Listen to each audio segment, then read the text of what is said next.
A first alert update. New details we're learning that prosecutors say connect Jesse Vang to the abuse and death of 3-year-old Elijah Vue. Vang was in Manitowoc County Court yesterday, where his defense team contested the preliminary hearing in this case. So the prosecution had to lay out before the judge some of the evidence it has that they say proves Vang should be tried for the little boy's death.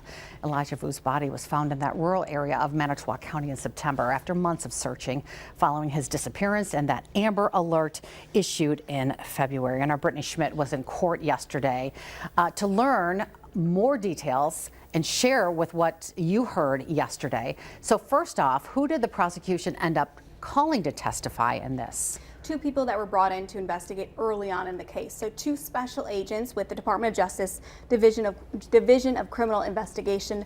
They were brought on to testify about the investigation and what they were able to find. Okay, so they looked at some digital evidences, which we have here on the map that we'll go through. But what types of things were they looking for that left a footprint, really, in essence? Sure. So do you remember that vehicle that they asked for early on? Yeah. They asked for people to look at their surveillance video, their doorbell cameras, all of these things for a Nissan Altima.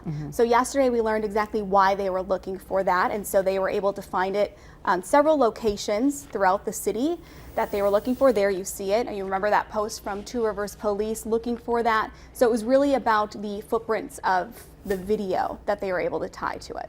So we're focusing on a span of 5 days, and this is happening in February, where authorities say something definitely happened, and so they tracked that time and shared this in court. What did they find? Yeah, so there was about an hour on February 19th where they thought was suspicious because there wasn't much activity on Vang's cell phone. Come to find out that Vang actually borrowed that vehicle from someone who lived in the apartment complex that he lived in.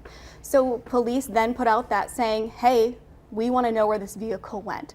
And so that's where this timeline came from. So we put it on the map here for you. You can see Vang's apartment there to the upper right, and then we show where Elijah Vue's remains were found in the upper left-hand corner. Not a big distance between the two, but a different route to get there. Correct.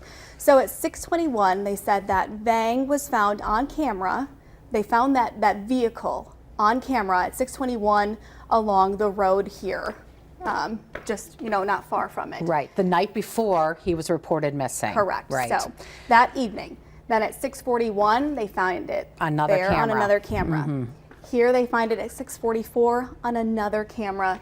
And here is where they find the most evidence. And it really puts, in their eyes, Vang behind the seat of that vehicle, driving that vehicle. So 7:05, they have him at the St.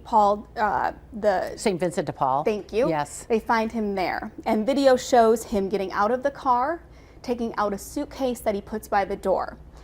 Police recovered that suitcase, and it came back positive for DNA for Elijah Vue. Yeah. So that's the connection route they that believe they think he took, and it could have been done within that hour of time frame that they were suspicious of. Okay, we'll talk more about this today at 5 o'clock. She'll have a full report for us.